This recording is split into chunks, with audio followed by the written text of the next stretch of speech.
Hello guys, तो स्वागत है आप सभी का पीएस एक्सप्लेन चैनल में। तो लास्ट एपिसोड में हमने देखा था ब्लैक मून सन के सारे बीस्ट हार गए होते हैं और ब्लैक मून सन ने मून गॉड पैलेस से कांटेक्ट करते हुए नाइन जेडलिन को समन किया होता है और हमें बताया जाता है कि नाइन जेडलिन सारे बीस्टों में से सबसे ज्यादा पावरफुल सुप्रीम बीस्ट है। तभी नाइन जेडलिन बोलती है यहाँ का जो मून लाइट है वो काफी ज्यादा अलग है, चलो जो भी हो मैं अपनी फाइट स्टार्ट करती हूँ। और ये बोलते हुए वो अपने आप को ट्रांसफॉर्म कर लेती है। वही डियर ने भी अपने स्वॉर्ड्स को बाहर निकाल लिया होता है और उन दोनों के बीच में काफी ज्यादा पावरफुल फाइट स्टार्ट हो जाती है। और उनकी फाइट को देखते हुए वाइस प्रेसिडेंट कैंगी बोल रही होती है, मैं तो इनको देख ही नहीं पा रही हूँ। तभी लीडर बोल रही होती है कि मून किंग की जो सुप्रीम बीस्ट है वो एम्पर लेवल के बीस्ट के बराबर है। वही जो मून किंग होते हैं वो बोल रहे होते हैं कि मैं पहली बार डियर की पूरी पावर को देख पा रहा हूँ और सच में ये बहुत ज्यादा पावरफुल बैटल है। और हम देखते हैं नाइन जेडलिन से फाइट करने में डियर को भी प्रॉब्लम आ रही होती है। तभी नाइन जेडलिन डियर पे काफी ज्यादा पावरफुल अटैक कर देती है, लेकिन डियर टेलीपोर्ट होते हुए उस अटैक से बच जाती है और कहती है ये अटैक काफी ज्यादा क्लोज था। और हम देखते हैं वो अटैक मून किंग की तरफ बढ़ रहा होता है, लेकिन रैबिट ने मून किंग को बचा लिया होता है। फिर रैबिट भी हील होकर नाइन जेडलिन पे अटैक करने के लिए चला जाता है और नाइन जेडलिन को पकड़ लेता है। तभी नाइन जेडलिन बोलती है तुम मेरे ऊपर स्नीक अटैक क्यों कर रहे हो, और रैबिट ने नाइन जेडलिन को जमीन पे पटक दिया होता है। तभी डियर भी नाइन जेडलिन पे काफी खतरनाक अटैक करती है। ये देखते हुए ब्लैक मून सन बोलता है थंडर प्रिंसेस प्लीज हेल्प करो, और थंडर प्रिंसेस ने अपने क्लाउड्स को बुला लिया होता है, लेकिन तभी उसके पास में सेंसिंग आ जाती है। वहीं हम देखते हैं नाइन जेडलिन को जो काफी ज्यादा गुस्सा हो गई होती है और कहती है तुम जैसे चींटियों की मेरे ऊपर अटैक करने की हिम्मत कैसे हुई। ये बोलते हुए काफी सारे अटैक को डियर की तरफ भेज देती है और डियर टेलीपोर्ट होते हुए रैबिट के पीछे आती है और सोच रही होती है रैबिट भले कितना भी ज्यादा इंजर्ड हो जाए ये अपने आप को हील कर लेगा। इसी वजह से इसके पीछे सुपना सबसे ज्यादा बेस्ट आइडिया है। तभी नाइन जेडलिन के सारे अटैक्स को सेंसिंग रोक लेती है और नाइन जेडलिन बोलती है कि सेंसिंग यहाँ पे क्या कर रही है। तभी डियर बोलती है लगता है अब टाइम आ चुका है इसको खत्म करने का। और हम देखते हैं डियर एक अटैक को प्रिपेयर करने लगती है और उसको देखते हुए मून किंग सोच रहे होते हैं क्या ये पावर रेंजर है, लेकिन तभी हम देखते हैं डियर ने अपने उस खतरनाक अटैक को प्रिपेयर कर लिया होता है। और तभी नाइन जेडलिन कह रही होती है आखिर तुम क्या हो। तभी डियर बोलती है मैं एक एम्परर का ब्लड हूँ। तभी नाइन जेडलिन बोलती है तब तो तुम्हें हराने में और भी ज्यादा मजा आएगा। ये बोलते हुए अपना अटैक द जेंट विंड को स्टार्ट कर देती है और उसके अटैक को देखते लीडर बोल रही होती है ये नाइन जेडलिन की सबसे ज्यादा पावरफुल अटैक है। तभी डियर भी अपने कॉम्बैट स्किल मिस्ट एलिफेंट को यूज करती है और उसके विंड जेट पे अपने अटैक को मार देती है। वही जो ब्लैक मून सन होता है वो काफी ज्यादा हंस रहा होता है और कह रहा होता है पक्का से इस फाइट को देख के गॉड्स को काफी ज्यादा मजा आ रहा होगा, लेकिन रियल फाइट तो अब स्टार्ट होने वाली है। और हम देखते जो पूरा मून होता है वो ब्लैक होने लगता है और हुई कहती है आखिर हमें कुछ दिख क्यों नहीं रहा। तभी लीडर बोलते तुम टेंशन मत लो, चांद के कवर होने की वजह से लाइट नहीं आ रही है। वही जो मून किंग होते हैं वो सोच रहे होते हैं इस पूरे फाइट के दौरान मेरा दिल बहुत जोरों से धड़क रहा था, लेकिन अब जब एम्परर से फाइट करने का टाइम आ चुका है तो मेरी पूरी नर्वसनेस चली गई है। तभी डियर बोलती है मून किंग आखिर तुम ज्यादा कॉन्फिडेंट कैसे खड़े हो। तभी मून किंग बोलते हैं अब मुझे पता है हम नहीं हारने वाले। वही मून किंग हमें बता रहे होते हैं कि ब्लैक मून सन की बातों को सुनने के बाद मैं काफी ज्यादा शॉक्ड हो गया था और मेरे दिमाग में पास से कुछ मेमोरीज आ रही थी, जैसे कि मेरी मॉम मुझे खिला रही है और मैं कॉपी के अंदर इंग्लिश में कुछ लिख रहा हूँ, लेकिन अचानक से एक बंदा मेरी जितनी भी मेमोरीज होती है उन सभी को डिलीट कर देता है और मुझे अर्थ पे भेज देता है। वही जो मेरी दूसरी पर्सनैलिटी होती है वो पूरे 3 साल तक मून किंग का काम करती है और 2 महीने पहले मैं वापस बीस्ट वर्ल्ड में आ जाता हूँ। और सच में ब्लैक मून सन बिल्कुल सही बोल रहे हैं कि मैं अपने लाइफ के पूरे 3 साल भूल चुका हूँ और इसी वजह से मैं गॉड्स का एक रियल अपोस्टल बन चुका हूँ। तभी हम देखते हैं वहाँ पे एक मून लाइट एम्परर लेवल का बीस्ट एंटेलोप आ गया होता है और हम देखते हैं एंटेलोप के सिर्फ आने से ही शील्ड में क्रैक पड़ गया होता है। साथ ही मून किंग सोच रहे होते हैं ये प्रोटेक्टेड शील्ड ज्यादा देर तक नहीं चलने वाली, बस मैं ये प्रे कर रहा हूँ कि यहाँ पे इनोसेंट लोग ना मारे जाए। तभी वो एंटेलोप बोलता है मुझे पता नहीं ये कौन सा एरा है, लेकिन मैं एक बात बोल सकता हूँ जो ब्लैक मून सेक्ट है वो काफी ज्यादा डिक्लाइन कर चुका है और होली सन आखिर मेरा ओपोनेंट कौन है। तभी होली सन बोलता है लॉर्ड डार्क एंटेलोप मैंने आपको बुलाने के लिए अपनी जिंदगी के 20 साल दिए हैं और मैंने आपको यहाँ पे एक डिवाइन अपोस्टल को हराने के लिए बुलाया है। तभी एंटेलोप बोलता है तुम्हारे कहने का मतलब गॉड अपोस्टल, लेकिन पता नहीं क्यों मुझे यहाँ पे देखने पे लग रहा है कि जो ब्लैक मून सेक्ट है वो अपने अंत पे आ चुकी है। चलो कोई नहीं, मैं इस सेक्ट का अंत देखूंगा।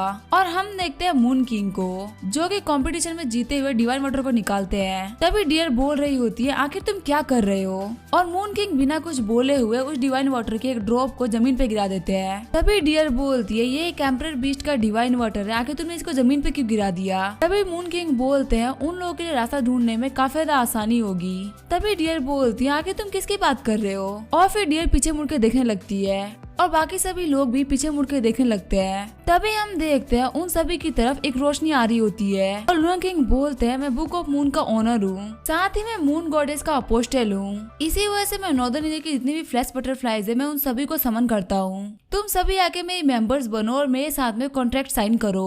और हम देखते हैं पूरा आसमान फ्लैश बटरफ्लाई से भर गया होता है और मून किंग बोल रहे होते हैं कि मैंने कुछ समय पहले अपने फ्लैश बटरफ्लाई को बोला था कि वो सारे बटरफ्लाईज को बोल दे यहाँ पे आने के लिए। और इसी वजह से जितनी भी फ्लैश बटरफ्लाईज थी उन सभी ने अपने ऑनर से कॉन्ट्रैक्ट को तोड़ के नॉर्दर्न रीजन में आने लगी। हालांकि मुझे पता था कि ये एम्परर से फाइट करने में मेरी मदद करने वाले हैं। और जो 7th प्रिंसेस होती है वो ये सब देख के बोल रही होती है आखिर मून किंग क्या करने वाले हैं। और लीडर भी कह रही होती है देखो मून किंग के जितने भी पेट बीस्ट है वो सभी दूर जा रहे हैं, आखिर मून किंग क्या करने वाले हैं। और लगता है जल्दी ये बैटलफील्ड एम्परर की फील्ड बनने वाली है। और तभी लूनर किंग मून की तरफ देखते हुए बोल रहे होते हैं गॉडेस मोर्फो, ये सब मैं आपको सेटिस्फाई करने के लिए कर रहा हूँ और मैं होप करता हूँ कि इन सब में आपको काफी ज्यादा मजा आए। वही जो एंटेलोप होता है वो सोच रहा होता है मुझे इनसे कोई खतरा तो नहीं है, लेकिन मुझे इनको देख के काफी ज्यादा गुस्सा आ रहा है और मैं चाहूँ तो एक बार में इन सबको खत्म कर दूं, लेकिन अभी मैं ऐसा नहीं कर सकता क्योंकि एक एम्परर होते हुए मुझे एक अटैक का वेट तो करना ही पड़ेगा। और हम देखते हैं मून किंग ने 1300 करोड़ बटरफ्लाईज के साथ में कॉन्ट्रैक्ट बना लिया होता है और इसी वजह से बुक ऑफ मून के पेजेस अपने आप ही फटाफट पलट रहे होते हैं।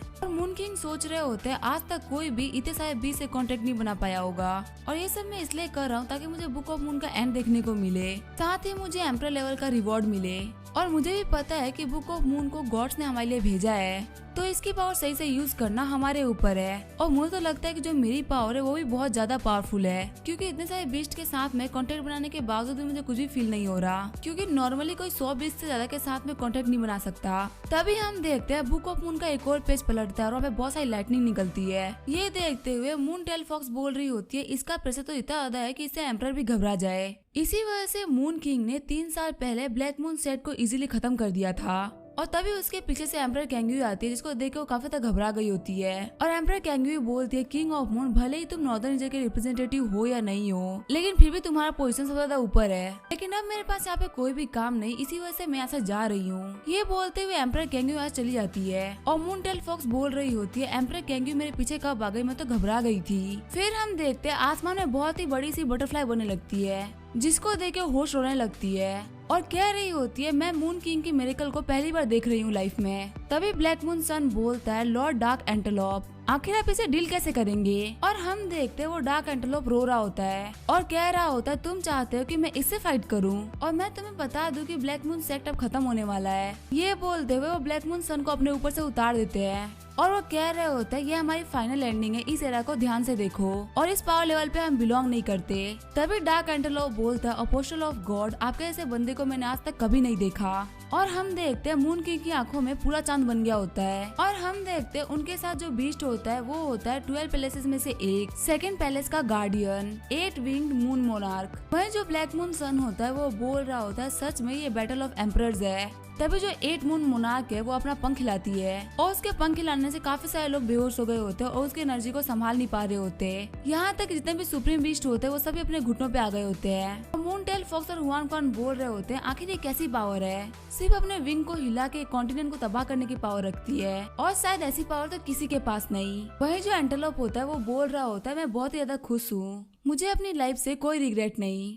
और हम देखते हैं छोटे से अटैक की वजह से एंटेलोप की पूरी बॉडी गायब होने लगती है। थोड़ी देर बाद हम देखते हैं उस अटैक के इम्पैक्ट की वजह से सभी लोग बेहोश हो गए होते हैं और इस पूरी जगह को देखते हुए मून किंग बोल रहे होते हैं 3 साल पहले भी कुछ ऐसा ही हुआ था, लेकिन उस वक्त किंग ऑफ मून मुझे लोग बिना मतलब के कहते थे, लेकिन इस बार मेरी मेमोरीज नहीं गई और शायद पहले जिसने ऐसा कुछ किया था वो 8 विंग मून मोनार्क नहीं थे। और तभी उन्हें याद आता है कि यहाँ पे एक प्रोटेक्टेड सील थी जो कि खत्म हो चुकी है और फिर वहाँ पर जाके चेक करते हैं कि वहाँ पे लोग जिंदा भी है कि नहीं, लेकिन जो भी अंदर के लोग होते हैं वो सभी बच गए होते हैं। तभी मून किंग सोच रहे होते हैं इन लोगों को पक्का या सुंगी सेक्ट के गार्डियंस ने बचाया है क्योंकि उनको पता चल गया था कि मैं अपनी मेमोरीज भूल चुका हूँ और मैं अपनी पूरी पोटेंशियल पे नहीं हूँ। इसी वजह से मैं एम्प्रेस की वॉर में डरा हुआ भी था, लेकिन अब मैं चाहता हूँ कि मैं कम्प्लीटली अपने पुराने वाले फॉर्म में आ जाऊँ। और ये बोलते हुए ब्लैक मून सन के पास आने लगता है जिसकी हालत काफी ज्यादा खराब हो गई होती है। साथ ही वो सोच रहा होता है इस बंदे ने अपनी लाइफ के 20 साल दे दिए इस बीस्ट को बुलाने के लिए। फिर मून किंग बोल रहे होते सिर्फ आज के दिन के लिए तुमने अपनी लाइफ को बेट पे लगाया था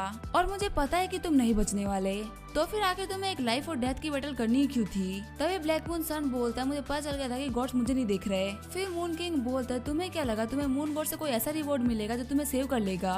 तभी ब्लैक मून सन बोलता है मून किंग के मुंह से ऐसी बचकानी बातें अच्छी नहीं लगती, और अगर मैं सही बताऊं तो मैं भी एक मून लाइट टाइप का बीस्ट मास्टर हूँ, लेकिन सेम जनरेशन में होने के बावजूद भी आपका लेवल काफी ज्यादा ऊपर है और इसी वजह से मुझे अपनी जान को देते हुए आपको हराना था। लेकिन हमारे बीच का जो गैप था वो काफी ज्यादा बड़ा था, यहाँ तक कि मैं अपनी जान को देके भी उसको नहीं भर पाया, और पक्का से गॉड्स को भी ये फाइट काफी ज्यादा बोरिंग लगी होगी। तभी मून किंग बोल रहे होते हैं हर बार तुम गॉड्स की बात क्यों कर रहे हो? ये फाइट मुझे तो काफी ज्यादा सेटिस्फाइंग लगी और मैं इस फाइट से खुश हूँ। तभी ब्लैक मून सन खुश होते हुए बोलता है क्या आप खुश हो? ये मेरे लाइफ की सबसे बड़ी अचीवमेंट है कि मैं मून किंग को एक हेडेक दे पाया। और तभी मून किंग बोलते हैं हाँ इस फाइट में मुझे काफी ज्यादा स्ट्रगल करना पड़ा। तभी मून किंग सोच रहे होते हैं अब चीजें खत्म होने वाली है, तो आखिर मैं इसके आखिरी टाइम में भी मैं इसकी इंसल्ट क्यों करूं? तभी ब्लैक मून सन बोलता है थैंक यू मून किंग, अपनी लाइफ के एंड में आपके मुंह से इतना प्यारा झूठ सुन के मुझे काफी ज्यादा अच्छा लगा, पर मून किंग मैं जो बोल रहा हूँ उसको याद रखिएगा।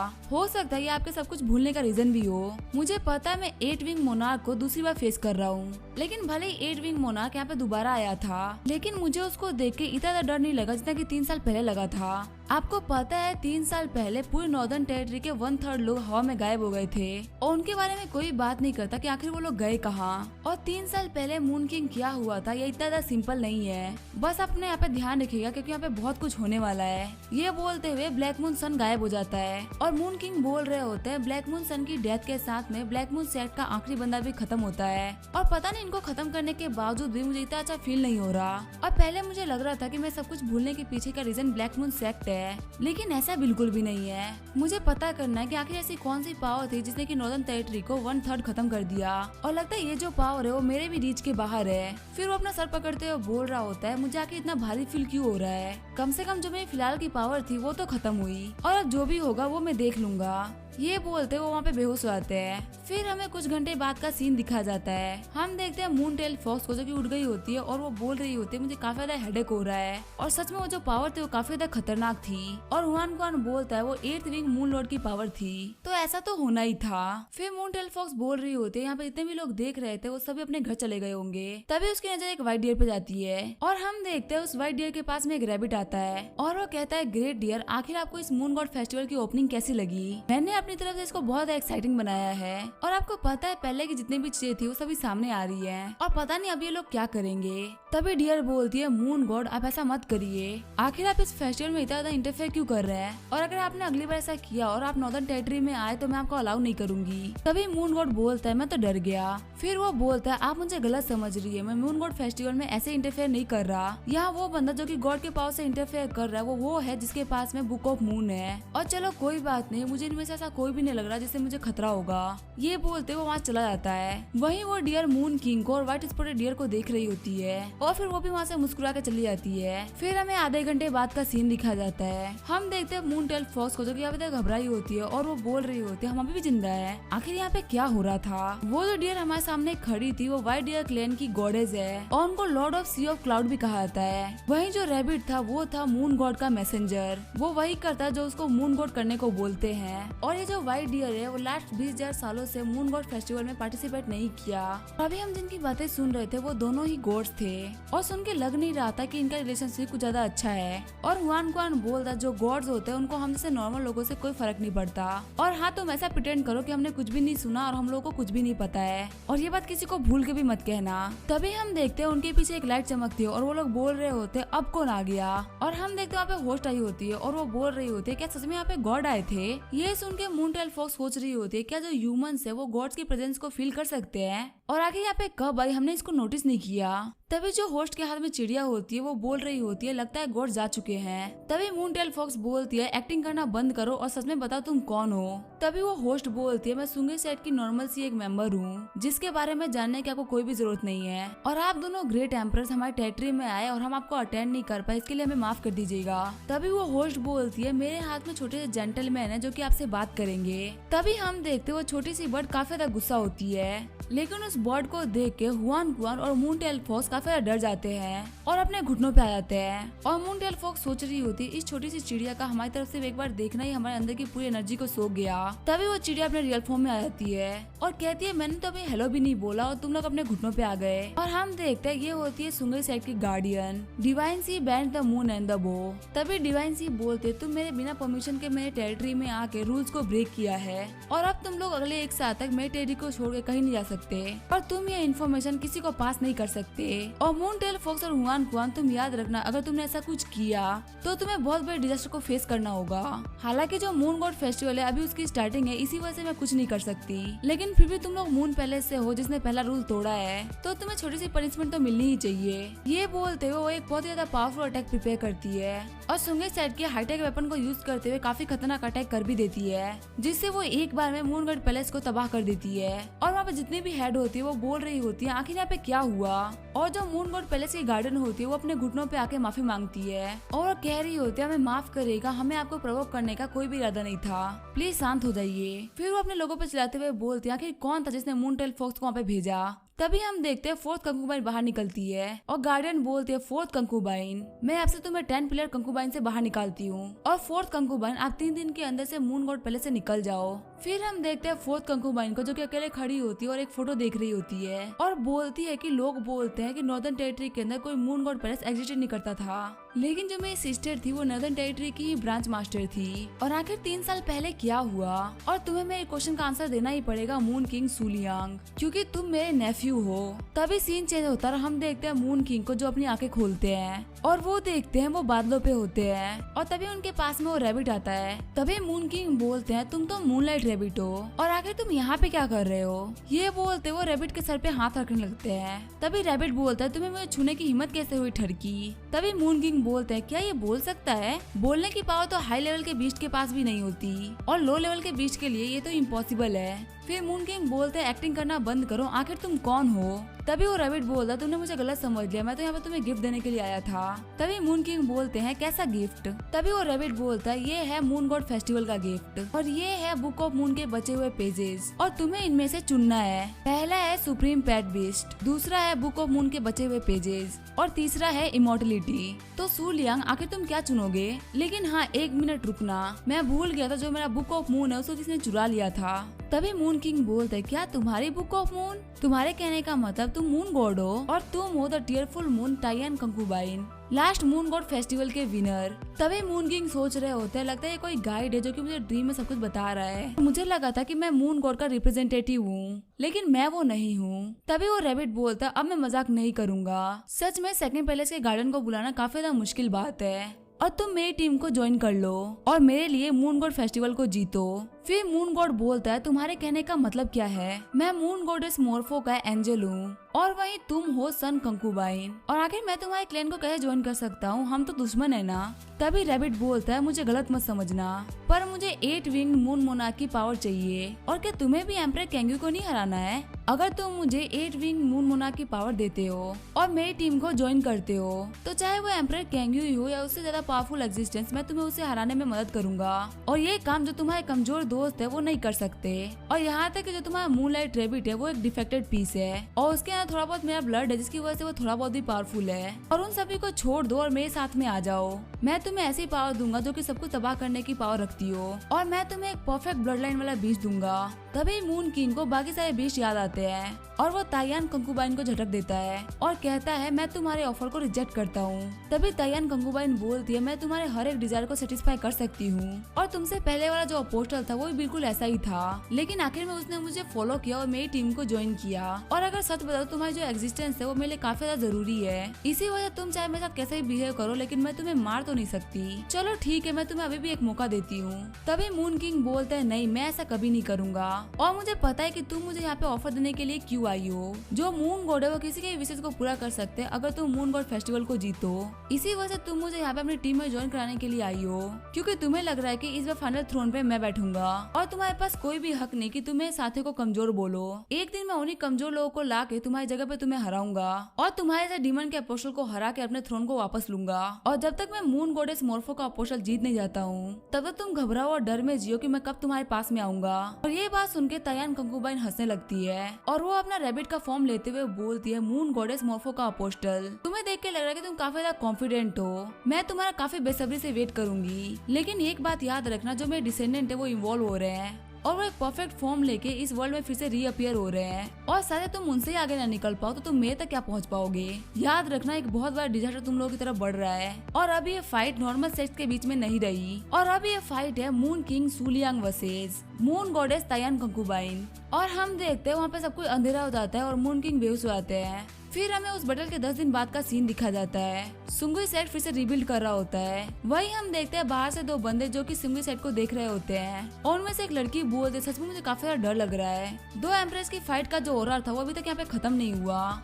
और सच में मून गॉड फेस्टिवल खत्म होने से पहले हमें अपना काम करना ही होगा। क्या तुम्हें पता है जो मून गॉडेस तायान कंकुबाइन है, उनका जो रैबिट पैलेस है वो सामने आने वाला है। इसी वजह से जो मून गॉड पैलेस है उनके सारे गार्डियंस गिर रहे हैं और अगर मून गॉडेस तायान कंकुबाइन का रैबिट पैलेस सामने आ गया तो उससे मॉन्स्टर्स का एरा आएगा। और तुम्हें क्या लगता है जो मून किंग है वो इस कैलेमिटी को रोक पाएंगे? तभी वो लड़की बोलती है 0.8% इसके चांसेस है। ये सुन के वो बंदा शॉक्ड हो जाता है और वो बोलता है इतने हाई चांसेस, और वो बाकी चारों रीजन के रिप्रेजेंटेटिव का ऑरा देखता है जो कि बहुत ही ज्यादा कम होता है और बोलता है कि सच में मून किंग सुलियांग इस कैलेमिटी को रोक पाएंगे। और अगर देखा जाए तो 3 साल पहले फुल मून पूरे 30 दिन तक आसमान में रहा था और उस टाइम मून किंग ने अपनी पावर से गॉड्स को भी सुला दिया था। और वैसे हमको पता नहीं चला कि आखिर ये काम 5 रिप्रेजेंटेटिव में से किसने किया था, लेकिन सबको पता है कि ये काम मून किंग ने किया था जिसने अपनी पावर से गॉड्स को भी डरा दिया था। लेकिन जो भी हो, अगर कोई भी तायान कंकुबाइन रैबिट मून पैलेस की हेल्प कर रहा है फ्री होने में, हम उसको नहीं छोड़ेंगे। तभी सीन चेंज होता है और हम देखते हैं मून किंग को जो कि अपने कैंप में होते हैं और जब वो अपनी आँख खोलते तो वो व्हाइट स्पॉटेड डियर के गोद में होते हैं और वो डियर बोलते जल्दी जल्दी उठो, आखिर तुम कब तक बेड पे रहोगे, तुम्हें सोते हुए कुछ दिन हो चुके हैं। तभी मून किंग फिर सो जाते हैं और तभी हम देखते हैं बुक ऑफ मून खुलती है और उसके अंदर मून किंग के बीस्ट के बारे में बताया जाता है, जिसमें पहला होता है emperor level 8 wing moon monarch, जो कि फिलहाल एक सील्ड स्टेट में है। और ऐसा इसी वजह से जो इनका होस्ट है वो काफी ज्यादा लो लेवल पे है और कम से कम होस्ट को 7 स्टार लेवल पे आना पड़ेगा इसको अनलॉक करने के लिए,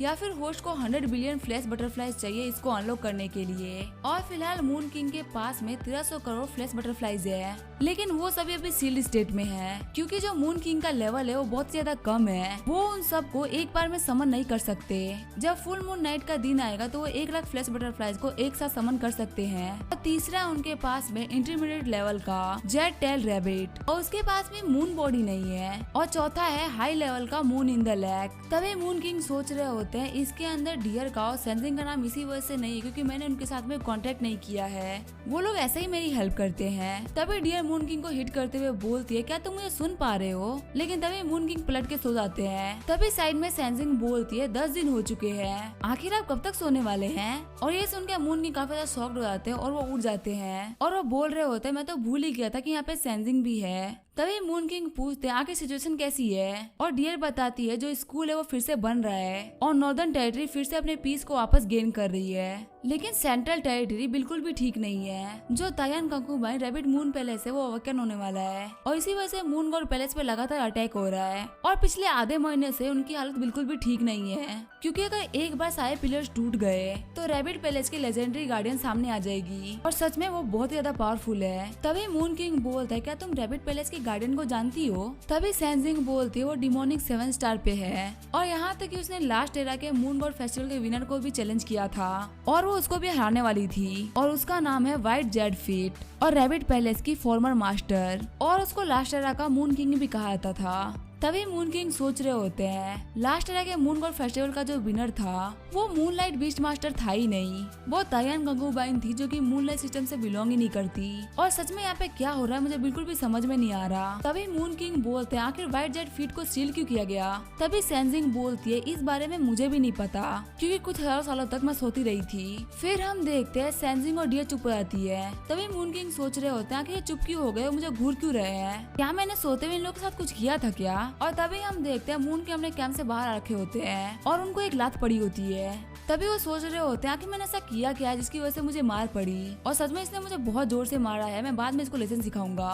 तभी हम देखते हैं नाइन टेल जेडलिन को, जिसको सुंगे सेट के लोग बंदी बना के लेके जा रहे होते हैं। और मून किंग सोच रहे होते हैं क्योंकि इसने टेम्पररी कॉन्ट्रैक्ट बनाया था ब्लैक मून सन के साथ में, इसी वजह से उस बैटल में ये नहीं मरी। तभी मून किंग के पास में होस्ट आती है और वो बोलती है हम ब्लू मून एम्पायर चल रहे हैं क्योंकि अगली फाइट वहीं पे होने वाली है, और लीडर आखिर आपके प्लान्स क्या है। और ये सारी बातें सुन के मून किंग सोच रहे होते हैं मैंने पहले सिर्फ एम्परर के बैटल में सर्वाइव करने का सोचा था और मेरे पास में कोई भी फ्यूचर प्लान नहीं थे, लेकिन अब मैंने मून गॉड के खिलाफ एक वॉर डिक्लेयर कर दी है, तो मेरा जो गोल है वो क्लियर हो चुका है और मुझे एक एक करके काफी ज्यादा स्ट्रॉन्ग बनना है और जितने भी लोग इस फेस्टिवल के अंदर है उन सभी को हराते हुए आगे बढ़ना है, जिससे कि मैं उस एरोगेंट गॉड को उसके थ्रोन से उतार सकूं। तभी वो होस्ट बोलते लीडर आप क्या सोच रहे हैं। तभी मून किंग बोलता है नहीं मैं कुछ नहीं सोच रहा था, मैं ये सोच रहा था कि मैं कभी भी ब्लू मून एम्पायर में विजिट नहीं किया है, तो क्या तुम मुझे लिफ्ट दे सकती हो। और ये बात सुन के वो होस्ट काफी ज्यादा शॉक्ड हो गई होती है और सोच रही होती है लूरन किंग ने मुझसे हेल्प मांगी। फिर मून किंग वहाँ जाने लगते हैं और सोच रहे होते हैं 3 साल पहले मैंने जहाँ पे फाइट करी थी वो जगह ब्लू मून पैलेस से काफी ज्यादा पास में है और क्या पता मुझे वहाँ जाके कुछ पता चल जाए। वही जो होस्ट होती है वो सोच रही होती है लीडर पहले से काफी ज्यादा बदल चुके हैं, पहले काफी ज्यादा कोल्ड और टेरिफाइंग इंसान थे जो कि सिर्फ गॉड्स के फुट स्टेप को फॉलो कर रहे थे, लेकिन अब ये काफी ज्यादा प्यारे हो गए हैं। तभी सीन चेंज होता है और हम देखते हैं मून किंग को जो कि एक रेस्टोरेंट में आए होते हैं और वहाँ पे हॉट स्प्रिंग देखो काफी ज्यादा खुश हो रहे होते हैं और उस हॉट स्प्रिंग के अंदर डियर, मून इन लेक और वो रैबिट खेल रहे होते हैं। तभी डियर बोलती है मून किंग तुम आ गए, और वहाँ पे खड़े होकर मून किंग सोच रहे होते हैं क्या फ्यूचर में मेरी डियर मेरे और भी काम आ सकती है और क्या ये एम्परर लेवल पे इवॉल्व करेगी। तभी वो डियर बोलते हैं तुम वहाँ पे खड़े होकर क्या सोच रहे हो, जल्दी अपने कपड़े उतारो और इस पूल में आओ। और मून किंग सोच रहे होते हैं यहाँ पे ये लोग लड़कियां हैं और मैं लड़का, तो क्या इनके साथ में नहाना ठीक रहेगा। चलो कोई बात नहीं, अभी ये सब लोग अपने बीस्ट फॉर्म में है तो इनके साथ में नहाना कोई भी बड़ी बात नहीं है। और ये बोलते हुए वो अपने कपड़े खोल के पूल में आ जाते हैं और कह रहे होते ये तो काफी ज्यादा आरामदायक है। तभी उनके पास में डियर आती है और कहती है तुम्हारा हमारे साथ में नहाना, क्या तुम्हें शर्म नहीं आ रही। मैंने नोवेल में पढ़ा कि जो हीरो होते हैं उनके मुंह लाल हो जाते हैं, पर तुम्हारा मुंह तो एकदम ठीक लग रहा है। तभी मून किंग सोच रहे होते ये तो एकदम पागल है, ये भी अपने बीस्ट फॉर्म में है। तभी मून किंग बोलते तुम रोज रात को मेरे पास ही तो सोती हो, तो आखिर ग्राउंड पे और वाटर में क्या फर्क पड़ जाएगा कि मेरा मुंह लाल हो जाएगा। फिर वो डियर मून किंग को चेक करने लगती है और सोच रही होती है सच में काफी ज्यादा अजीब इंसान है। तभी वो डियर अपने ह्यूमन फॉर्म में आ जाती है और उस डियर को देख के मून किंग का फेस लाल हो गया होता है और वो सोच रहे होते हैं आखिर ह्यूमन कैसे बन गई, अभी तो फुल मून के आने में काफी सारा टाइम बाकी है। तभी हम देखते हैं डियर को जो कि कह रही होती है मैं तो अपने ह्यूमन फॉर्म में आ गई। तभी वो देखती है कि मून किंग ने शर्माना स्टार्ट कर दिया होता है। तभी वो बोलती है अब तुम्हें क्या हुआ, ये तो वही है जो कि मैंने नोवेल्स के अंदर देखा है और लगता है जो लेजेंडरी मून किंग है वो भी नॉर्मल ह्यूमंस की तरह ही है। तभी मून किंग बोलता है भले ही मैं लेजेंडरी मून किंग हूँ लेकिन इसे क्या फर्क पड़ता है,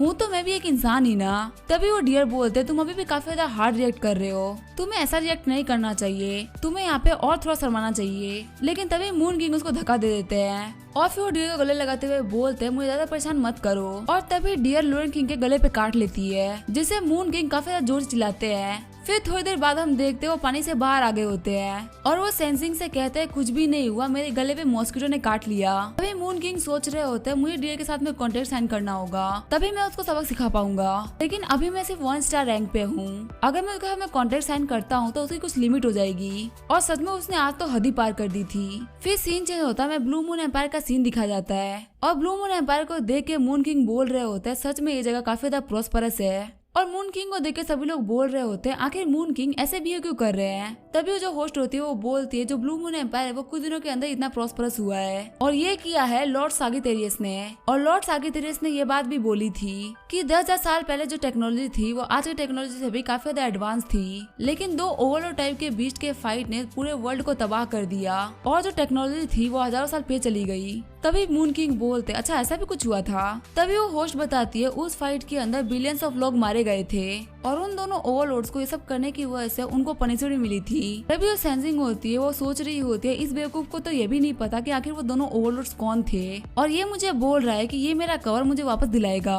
और जो आइस क्वीन थी उसने उस मून गॉड फेस्टिवल में पार्टिसिपेट नहीं किया और ऐसा इसी वजह से क्योंकि वो रैबिट पैलेस को नहीं हरा पाई थी और अभी उसके मन के अंदर 10,000 साल पहले का गुस्सा भरा हुआ है जिसका बदला लेना उसको बाकी है। और पता नहीं सू लियांग का इसमें क्या होगा, बस जिंदा रह जाए, मारा ना जाए। फिर मून किंग सभी लोगों को बोलते हैं जाके सभी लोग बाद में अपने लिए शॉपिंग करो। और फिर अपने डे पे बैठ के वहाँ से एक झटके में गायब हो जाते हैं। और रैबिट कहती है मून किंग गायब हो गए, और क्या तुम लोगों को याद है मून किंग का ओरिजिनल अपीयरेंस? तभी होस्ट और दूसरी लड़की बोलती है आखिर हम उसको कैसे भूल सकते हैं। तभी रैबिट बोलते सच में मुझे बिलीव नहीं हो रहा है कि मून किंग अपने बीस्ट का यूज कर रहे हैं ट्रेवल करने के लिए। तभी दूसरी लड़की बोलती है हाँ मुझे भी बताया गया था कि मून किंग के पास में बेसिक इमोशंस नहीं है। तभी वो होस्ट बोलती है चुप हो जाओ, आखिर तुम लोग मून किंग के बारे में ऐसी बातें कैसे कर सकते हो? क्या तुम लोगों को याद नहीं है हमने मून किंग के मिरेकल्स को अपने आंखों से देखा है। तभी सीन चेंज होता है, हमें नॉर्दर्न टेरिटरी के तियान युआन रीजन का सीन दिखाया जाता है और हम देखते हैं वो जगह पूरी तरीके से तबाह हो रखी होती है। फिर मून किंग सुंगी सेट के 2 गार्ड्स को बाहर खड़ा कर देते हैं और कहते हैं मैं अंदर जा रहा हूँ, किसी को भी अंदर मत आने देना। वही जो चौके वाले 2 लोग होते हैं वो बोल रहे होते हैं आखिर मून किंग यहाँ पे क्या कर रहे हैं। और पहले तो हमें लगा था कि यहाँ पे प्रिंसेस यून आएंगी,